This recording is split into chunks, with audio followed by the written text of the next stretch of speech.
What's up, Flip Factor family? This is Michael Green with the Flip Factor Podcast, the #1 podcast dedicated to teaching you how to find and win high profit flips and manage contractors so you can make more money to have freedom to do whatever the F you want. I got a cool guest here today, Steven Pesavento or Pesavento. I always say your name incorrectly. Is that correct? Pesavento.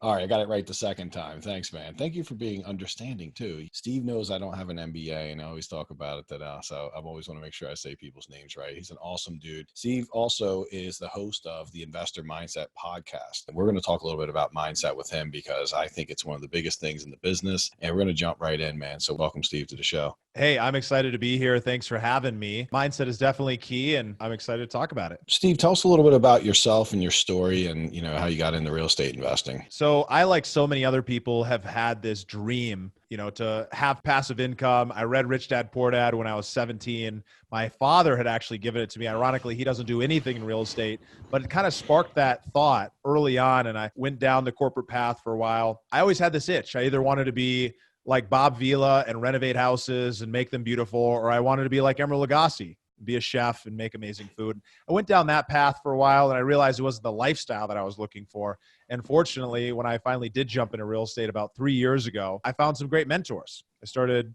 mentoring with somebody that I met at a local real estate investor event. She had been doing this for a while, and I ended up getting the opportunity to follow her around, which gave me a lot of the lingo, and it gave me the motivation to be able to say, okay, well, I'm on the right path. If I just put in enough offers on the MLS, or if I just do these things, then it's going to start paying off and big things are going to happen. And then actually we met through a mastermind that we were in previously, which is where I got surrounded by a lot of really cool people who are doing amazing things. And through that process, I was able to scale up from doing 0 deals, never doing a real estate deal or owning a property in my life. By the end of that year, I had done over 75 deals, and about half of those, a little bit more than half, were full flips or new construction projects with a partner of mine. So ended up growing really fast and had a lot of fun doing it. But a big piece of that for me was that I got the right mindset to be able to even do it. Because I had all these limiting beliefs that were kind of holding me back from jumping into the real estate space for all these years, until finally one day I just kind of hit threshold. And I realized, okay, well, if not now, then when? And I've got the capabilities of doing it as much as anybody else. So I might as well jump in and take the leap and, hey, let's get started. Dude, that's such a great story. 3 years too. I kind of forget, we've hung out and I've known you for over a year, right? I didn't even realize or remember that you'd only been doing this 3 years. So it's so impressive that you've done so much and you're so wise beyond your years. And I would definitely I'm sure that's because of mindset, because some level you kind of broken through a lot of the limiting beliefs. It's a huge reason for mindset. I mean, I definitely have to give a lot of credit to being surrounded by incredible people, by being able to put myself in rooms with people that are frankly more experienced than me, that have already been there and done that, and be able to kind of soak up and be humble and be able to stand next to them and say, hey, I don't really understand that. Will you tell me more about it? But at the end of the day, it came down to me believing that it was possible for me to do, and then having this obsession with learning everything I possibly could. And I hold that same obsession for learning about mindset. That's the reason why I ended up starting the Investor Mindset podcast, was because I realized that was the thing that ended up giving me the fuel, the ability to actually go out and do this stuff. To be able to go make all of these huge changes in myself, to be able to believe that a kid who grew up with not a lot of money, with a single mom of 4 kids, and living on food stamps, and her tax return showing 16 grand a year with 4 kids. I mean, just didn't grow up with a lot, but then to be able to kind of change the view of how my life could turn out. I was so grateful to have realized that. And, obviously it started first with podcasts and audiobooks and books, and kind of soaking up with all these mentors from all these different places, people that I frankly wouldn't have access to in real life. But thankfully, people put together all of this information into an audio format that I could soak up, and I'm a much better listener than I am a reader.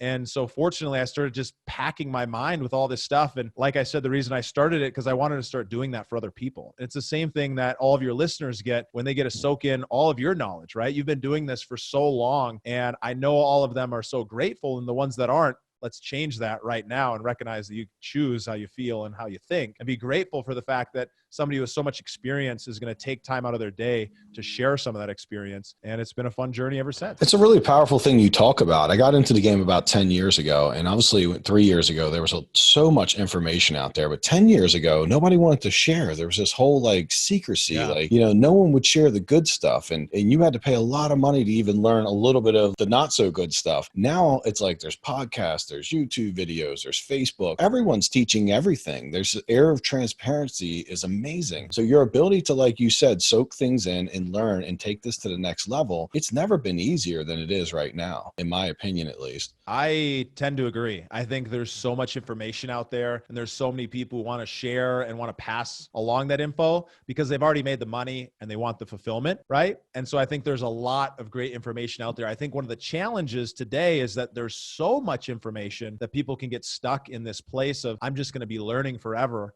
or they're not exactly sure who to follow or who's got the right information. 10 people show up and all of them are fix and flippers and all of them have a different strategy. And which one is the one that I should start with? Because if you do all 10, you're going to fail for sure. And so that's why I do think it's important at some point to invest money, specifically spending money or committing in some other kind of way, shape, or form to having a coach or a mentor, somebody who can really show you the path and that you just follow just their path. You decide that the way that they do it is the way that I'm going to do it until I'm really good at it. And I can make a decision that maybe there's another way that I want to learn. And I think the reason why it's important to spend money, even though I was against this for so long, is that you're essentially committing yourself, especially if you don't have the money. You're committing yourself to going and doing the things that you said you were going to do and really listening to what that person said, because heck, I just paid a bunch of money. I better believe in this guy or gal. I mean, the more I've paid for my coaching, the more I've got. I know that sounds hokey, but it's so true because I hold myself accountable when I spend $30,000 for a year of coaching. I don't allow myself to miss the meetings. If I get a week or two where I feel like I haven't done anything with that coach, I'm like stepping back and saying, hold on, I got to do some stuff. I got to get on the phone and figure out how to get value out of this because I pay a lot of money for it. When I pay like $1,500 for something, I've had things I bought for like $9.95 and haven't even opened it. And I forgot, just still sitting there now, I just reminded myself that I need to open it because I'm feeling bad about it. But the level of commitment you make, it makes it more likely that you'll get the result that you're not sure if you can get. I've never seen anyone who can't flip houses. I've only seen people who don't believe in themselves enough to do it. And that's really all we ever see. So let me ask you, I have something. What do you feel like the 3 big mindset shifts that any investor or house flipper could start making in order to win more deals, get more profit in their flips? I think the first one is that they need to get ultra focused. They need to choose a niche. They need to choose an area within that niche, a neighborhood, a city. They need to be not looking at 3 or 4 different cities or 10 different counties. They need to get super focused and really start understanding what is it that I'm going to do and how am I going to do it? And I'm just going to do it this one way.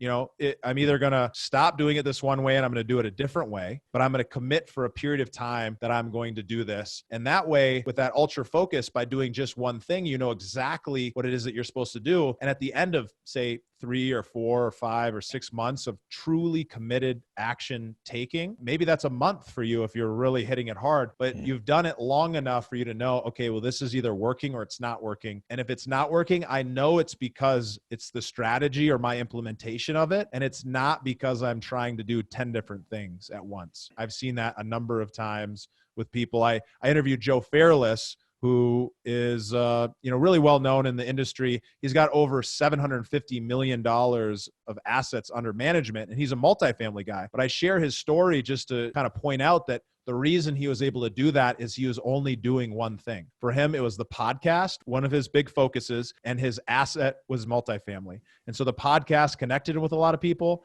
and focusing on one asset class, everybody knew that that's what he was doing. And so he was able to grow over the last 10 years to be able to get to that point. And I think that's huge. I think it's really critical. I've got a couple more if you're interested. Oh, I mean, I'd love a couple more. And just a little feedback. I want to kind of piggyback off what you said. We get good at something, but we never take the time to become extraordinary at it. And like you said, focusing on that one thing allows you to actually understand it at a much higher level. For me, I've so many times wanted to become a bigger, better wholesaler or go into commercial. We talked about that privately, and it's very alluring and very exciting, all these different things. And I'm sure I would do well in anything if I decided to do it. The question mark is I can't be great at all of them though. Like, Yeah. so I've decided that I'm going to work on renovations and learn construction and take it to from being good. Like I got good in the first couple of years, but I'm still working on being great and working on being extraordinary. That journey takes quite a bit longer. It's so true. I know when I started, I was working in two different markets with two different business partners, and we were both flipping and wholesaling. And over the last 3 years, I've done over 200 deals. I was focused in too many directions. Even though I thought I was focused in my lane of going and finding properties and monetizing them, you could call that a focus, but I was really trying to do too many things at one time before I was phenomenal at it. And so on some of the flips, we made a ton of money. On some of them, we lost money. And what I realized over that time that I was the absolute best at was, how do I build a team? How do I do incredible marketing to find those deals? And how do I coach and manage and do phenomenal sales so that I can go and buy those deals? And what that ended up coming out to is I'm a deal finder. I'm really, really good at that. Yeah, I can flip some houses and I'd love to be phenomenal at that. But because I'm doing it out of state, it makes a lot more sense for me to take a lot of that risk off the table until I feel ready to commit myself fully to being phenomenal at it. Follow our advice instead of losing hundreds of thousands on deals gone bad and learning it yourself. People are always impressed when they hear at one point I did 150 houses a year, but I'm so much more profitable now doing 30 to 40. It's amazing because I've stopped doing all the different things, just said no to them. And it's really hard. I read a book called, what was it called? Oh, The One Thing by Gary Keller. And like, yes, figure out your one thing. And one of the things he says, it's, oh, awesome, man. Like everyone loves this book. And he has one of the chapters, it says learning to say no. Right? There's so many opportunities out there. What I'm hearing you say is that it isn't that wholesaling's better or rehabbing's better or commercial's better. It's just you choosing one of them and deciding to kind of really follow through with it and stick with it long enough to become great. Whatever one that is, you will if you stick with it. It's absolutely critical. I just had Jay Papasan on the podcast, which is Gary Keller's partner and writer on all of his books. He's been living the one thing for 10 years, so he really understands this. And it's not a very complex idea, but it's harder to implement because there's so many great things that you're going to have to say no to for the absolute best thing that you've committed yourself to. And when you give yourself that little bit of extra space, good things start happening. But it's hard to do at first. And you got to keep building that habit of just saying no and getting clear on that focus. I've had so many beginners give me their business card, and then on like one side, it would actually have a business. And then there would be like, I also do mortgages. I'm a realtor and I do inspections and appraisals. And by the way, I'm a DJ if you need one. I was like, pick one of them, man. You probably could crush it at any of those things. You have to decide though. And it's so hard. I'm a little ADD, I admit it. And honestly, it's been one of my biggest changes I've made is like getting focused. And when I start not to be focused, my coach kind of reels me back in because now me and him have recognized my pattern to want to get off the rails and not stay, because I'm on a journey and I know I'm going to get there. And I'm confident now because I'm not letting other things distract me. So that's really cool stuff. You said you had some other big shifts to make mindset. I'd love to hear some of those. One of the other ones, which is one that you hear about all the time, but I think people don't maybe do the best job of really living by it. It's simple. The key is actually doing it. And it's living by a clear purpose, having a clear why, really understanding at a deep level what it is, what's the reason that you're doing what you're doing.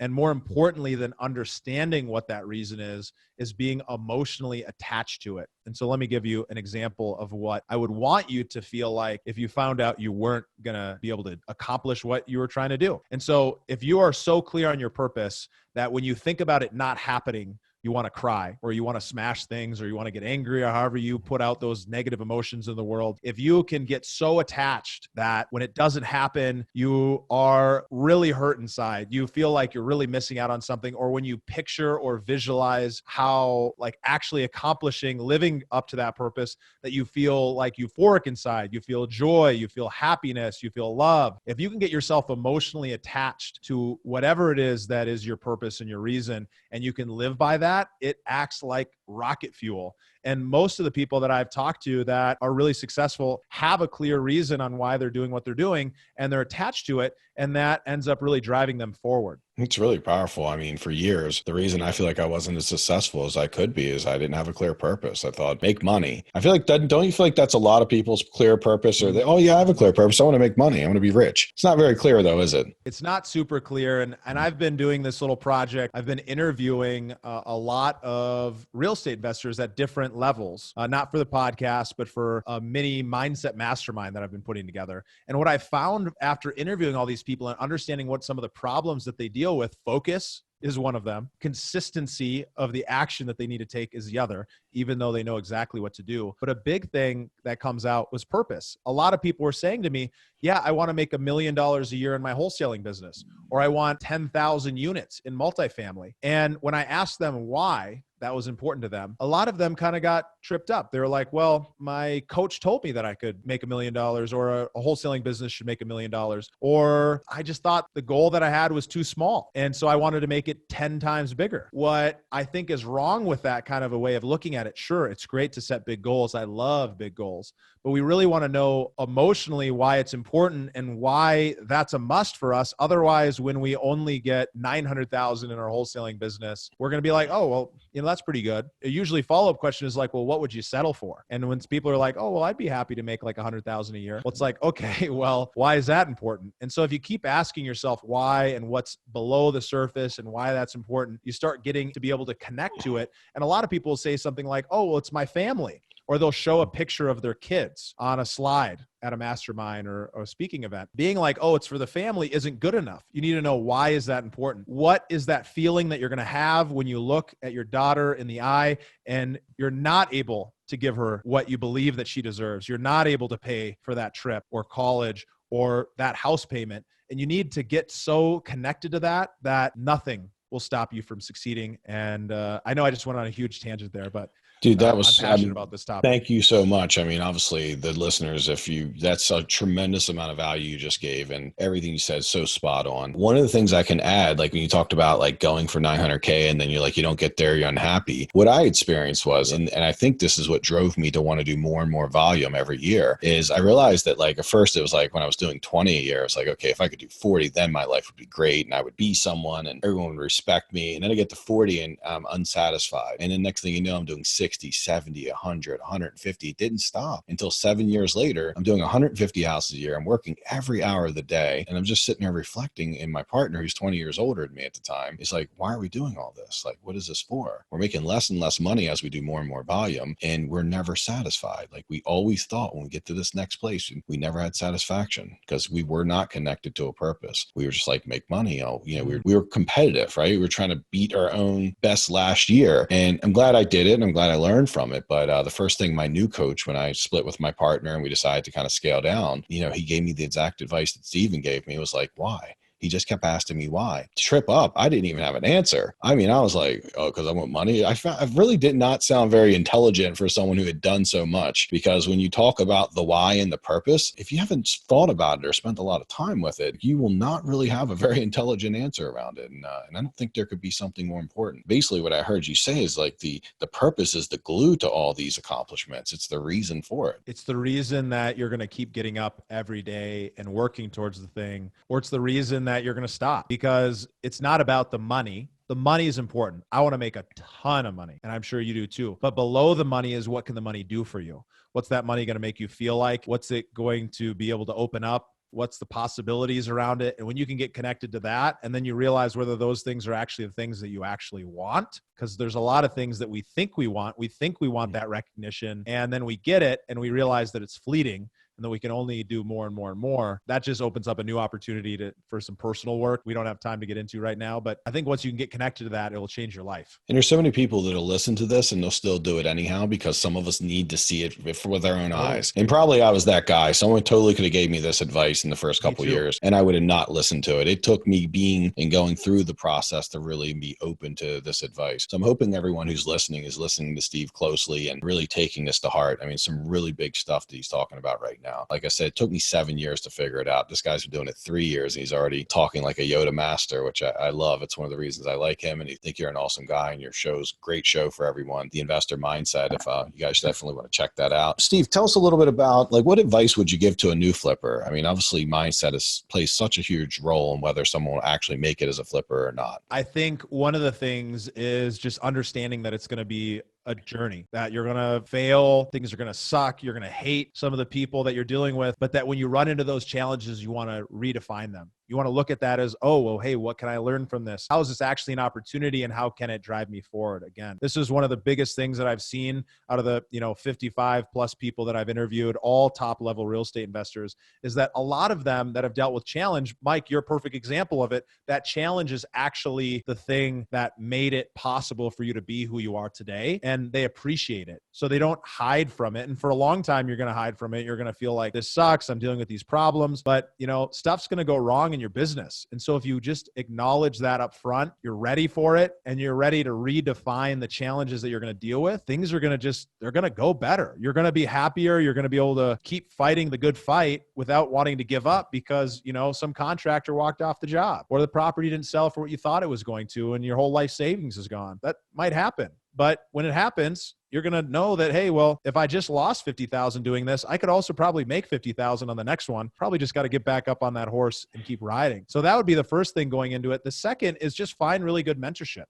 Find people that like, and trust that are living a life that you want to live, or have at least done the business that you want to build, and then go and figure out how can I get close to them. And a lot of times it's going to make sense. They're going to want some kind of payment. Frankly, it's not for the money, because they make way more money in this business doing the business than getting paid to teach you how to do the business. But the money just shows a little bit of buy-in from you that it's something that you're actually going to do. I think if you can find those right people and you can listen to them and you can take their advice, and you can look at them as like, hey, you're not a god, but you know exactly what I'm supposed to do in this space. And I'm going to listen to you. I'm going to trust you. I'm going to try it out. And I'm going to give it my all. Then, I think good things will happen for you and you'll end up being able to play in the big leagues. I agree completely. And I've done a lot of coaching in my life and, participated in it. And the people who were actively in the business and flipping and doing things where they were teaching me what worked for them, it was really just the best time I ever had. And it was the people who were selling more of a program and kind of selling knowledge, tended to just like put stuff together. It was really loose and didn't make sense. And it didn't have to actually work. They just had to sound really cool to get me to give them 30K. And then I'd be like, that sounds amazing. And then when you would test it, you'd be like, this thing doesn't work. Like the one thing I really hate, and it's just a small little going off is when people are like, well, you can just do like $30 a square foot. That is one of the most inaccurate ways of ever estimating. But gurus teach this across the country, and it's just such a thing. And so I realized when you work with someone who's actually doing it, man, you get good stuff from them in general. Even if, like you said, everything they teach you doesn't have to be perfect. There's no way you're not going to draw a tremendous amount of knowledge and experience that would take you years to get. And yeah, they do charge, and I've always paid. I've never found the free way. I've had some people I've met who are like, yeah, like me and Tony Robbins were hanging out for free, and I'm working with this guy for free, and I realized I need to learn more about making free friends. I always just like am willing to pay for pay for it, but it is the fastest way to do things, and I think that's why I'm willing to pay, because I don't want to take the year to do it and making friends the organic way when I could pay to be doing it right now, because I feel like that year of my life I can't get it back. One of the questions I wanted to ask you, and I thought you could really help the listeners with, is how do you deal with failure? So I think it's one of the big things, and how we deal with failure represents how successful we're going to be. Now, what are some tips you can give on that? Man, failure sucks, just frankly, straight up. It doesn't feel good to fail. It doesn't feel good to lose money or to lose face or respect or reputation. It doesn't feel good to have tried to do something and to have it not work out well. It's not a great feeling, but honestly, it's a feeling that's part of the process. And so the sooner that we can go from being down and upset about it and kind of in this low state, as I'll call it, where you're not feeling great, you're kind of losing your energy. And the quicker that you can turn that around and ask yourself, okay, well, I don't feel great about this, but what's actually good about it? One, what can I learn about it? Two, and what can I do right now to get myself on a better track? I think those things are really key. I try to look at failure, and believe me, I fall off this train just as much as the next guy, but I just keep trying to remind myself to get back on that. To me, I only fail if I don't learn something in the process. I only fail if I don't learn something and if I give up. And so that doesn't mean I don't ever quit or decide that I'm no longer going to do something anymore. I think it's important for you to be willing and able to say, hey, this just isn't working for me anymore, or the things that I'm doing just is not the direction I want to go in. But as long as I learn something from it and make a conscious decision rather than doing it out of fear or running away, then you can't really fail. It's pretty hard if you just redefine what failure really means. And it's one of the things I've talked about. I think we even had a podcast on it. We talked about like building deep confidence. It comes from knowing that you could fail and you could get back up and going. The first time you do that, you fail at something and you get back up and then you actually succeed. There's this this deep confidence that in your subconscious, in your bones, that you know you can conquer anything. So quitting can never be an option if it's something you're really passionate about. Now, to be fair, like I quit salsa dance and I try to learn how to salsa dance, and I realize I'm not a dancer, right? I'm kind of a nerd. I like to analyze things, and I enjoy dancing a little, but not to that level where, you know, you got to learn all the steps and everything. So I quit because I'm like, okay, maybe that's not me. And it's not important to me. That was the key. It wasn't important for me to go out and salsa dance as much as it was for my girlfriend. But to underline something there, what's important is you learn something from it. You learned, wow, okay, well, this is something that's really analytical. This is something that I don't actually enjoy doing that much. I don't really have a lot of motivation to do it. It's not that important to me. And so if I'm going to move forward in the future and try new things, I probably want to jump in, try something, see if it's something that's important to me, something that kind of fits where I want to go. It sounds like you already had a takeaway, even if it was conscious or not. Yeah, for sure. And honestly, another piece of failure too for me is I found it often. I think I'm failing at something when I'm not actually failing at it. I'm doing really well. I don't understand the standard, I guess, right? So a lot of like failure is expectations. And sometimes we set very unrealistic expectations. You know, like our business grows 50% a year and we expected 100. Well, 50% in the standard of the industry is amazing and 100 is unreasonable. And 15 or 20 would have been fair. But if I'm at 100 and I get to 50, I'm a big failure. So like, yeah, we have to be careful that we're not, labeling things as failure that are actually pretty awesome, or really just like you said, the journey, right? The stepping stone of moving where we want to get to. Totally. Well, I'm hosting this online digital summit called the Investor Mindset Summit. And if you guys are interested in finding out more, investormindsetsummit.com. But one of the things that I realized while I was doing this is I set out to put on this amazing digital summit, this online conference. People can come, they can soak in information, they can learn, and they can grow. And I know the power of being able to soak in live training like that, especially when people aren't selling you stuff. Like I said, I'm a big believer in paying for coaching, but when you're in an environment like that, you kind of want to learn like real stuff. And so I've been putting this on. And one of the things that I ran into just being vulnerable is that I had this expectation that, I'm going to get 1,000 people signed up and it's going to be big and it's going to be huge. And, the podcast is doing amazing. So we're going to sell just a crazy amount of tickets. And I haven't sold quite as many as I wanted to. And I was kind of like beating myself up over it a little bit because I'm like, oh, well, I should be able to do better. I can't believe this. We have an incredible lineup of really well-known real estate investors that are going to be just opening up everything and just sharing in a really cool way. But I was kind of stuck in this expectation of what I thought I needed to, or where I thought it needed to be versus where it actually was. And when I took a step back, fortunately, I had a coach that was able to kind of act like a mirror and say like, hey, this is the first event you've ever put on. This is the first time you've ever promoted anything like this. This is the first time you've ever done Facebook ads. This is the first time you've put an offer out to your audience. You've already gotten 100 people who have opted in to come and hang out and learn. That's amazing. You should be grateful for that. And frankly, people don't really sign up until the very last minute anyway. So you're already there. You should have gratitude. And so I only share this story just to be vulnerable and say that even when we're doing great things and even when we know how to have a rock solid mindset, it's still easy to fall in this place of expectation and wishing things were different or better. But then we have to realize like, oh, well, what did I learn from that? And how can I actually appreciate where I'm at right now? Yeah, I mean, the point I hear you making there too is the journey is often much longer than we expect. So, and I think I've heard Gary Vee say this, like you have to love the journey. Like, in business, like you have to be willing to work late. He likes to say 2 a.m. I don't know if I endorse 2 a.m. You need some sleep or you're not going to be healthy. But I love the concept of it, because so many people get off at 5 and are like, yeah, I don't have any time to do anything. And he's like, well, what are you doing between like 5 and like 2 a.m? So you really have plenty of time to do it. You don't even need an hour or two a night. And if you consistently do anything an hour or two a night for a long period of time, you will get great at it. It's like going to the gym. You'll get buff if you go to the gym every day consistently for even just an hour or two. So I love that concept. I love the failure, like moving forward, stick with it. Know the journey is going to probably be much longer than you actually expect. And that's all cool, right? Because if you're that committed to this, then it'll be worth it. Whatever you want to do, whether it's house flipping or anything, right? We don't get good at anything in the first month or week, or especially over a 3-day weekend. So that's all cool stuff. And Steven's Investor Summit, I think I already joined, right? Is that what I'm joining with you, or is it something above and beyond that? Or I don't even know. What you joined is the Mindset Mastermind, which is an online mastermind group where we're going to be teaching and training on how to take your mindset from where it is to where you want it to be, no matter what level you're at. And a lot of people who are kind of newer or in the middle, you're kind of hung up and you've got some anchors, some things that are really holding you back. We want to figure out how can we pull up those anchors, those limiting beliefs,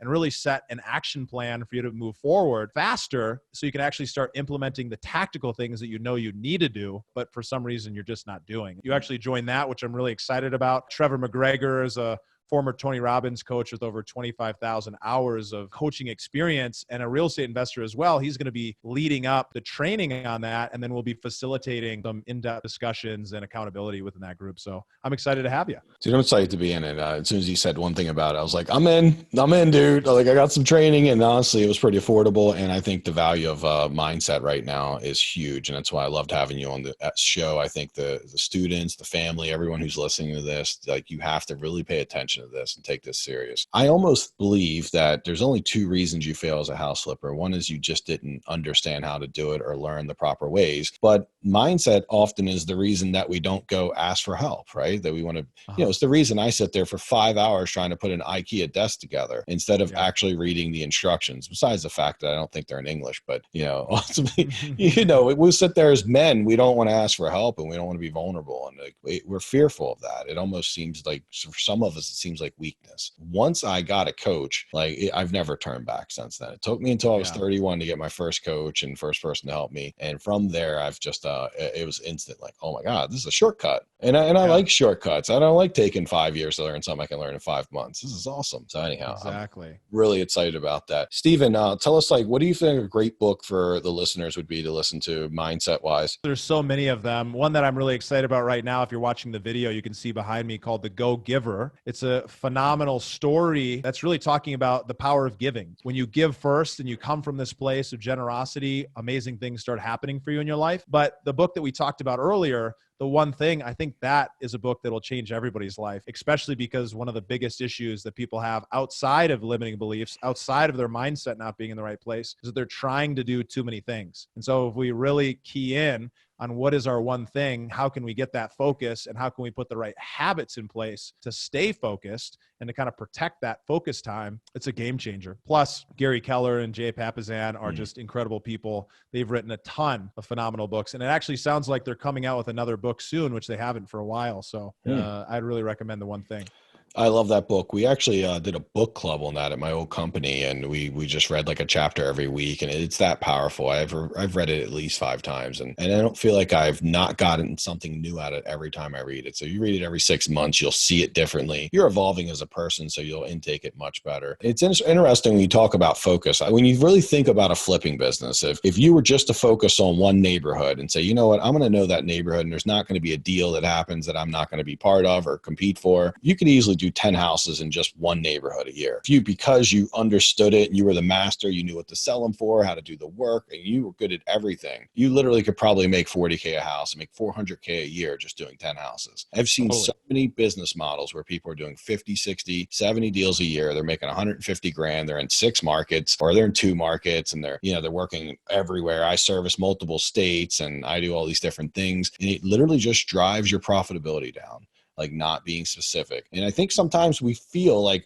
and the reason, this is why I did it, by the way, because I've actually fell into the same trap, is when I did one thing and it didn't work real well, I thought, well, let me do this other thing. And then then the two together will work well. It was basically like I was taking a turd, putting another turd and another turd. And I just had a really big pile of turds that started to smell really bad. And I just think, like, that hyper focus, stick to that one thing and just do it until it works. Period. It works. Like, as long as you pick a neighborhood other people are flipping in, it works. When you can get that focused in anything, good things are going to happen. You're going to feel like at first you're missing out on some stuff, but in the long run, it'll start to add up and you'll be the best in that area. It's really just discipline. Wouldn't you agree? It's just the discipline of staying with something. Yeah, absolutely. And it's a hard discipline to do, but if you can build that discipline, think about how that acts like a compound effect to everything else that you want to do. Yeah, for sure. Well, dude, thank you for being on the show. I really appreciate it. Awesome stuff. And if everyone wants to reach out to you, how do they get a hold of you if they want to connect with you? You can find me on Facebook and Instagram at Steven.Pesavento. You can obviously go to theinvestormindset.com and find out more about what we're doing. We've got all the episodes on there. And if you're interested in the mastermind we talked about, investormindset.com/action. There's a little application process right there to find out some more information. Cool, man. Thank you for being on the show. Listeners, I appreciate you being here. Steve dropped some great stuff. Make sure you reach out to him if you want to get your mastermind, get all your mindset stuff like to the next level. Thank you, my friend. See you later. Thank you, brother. See you All next right, time. buddy. All right, see you.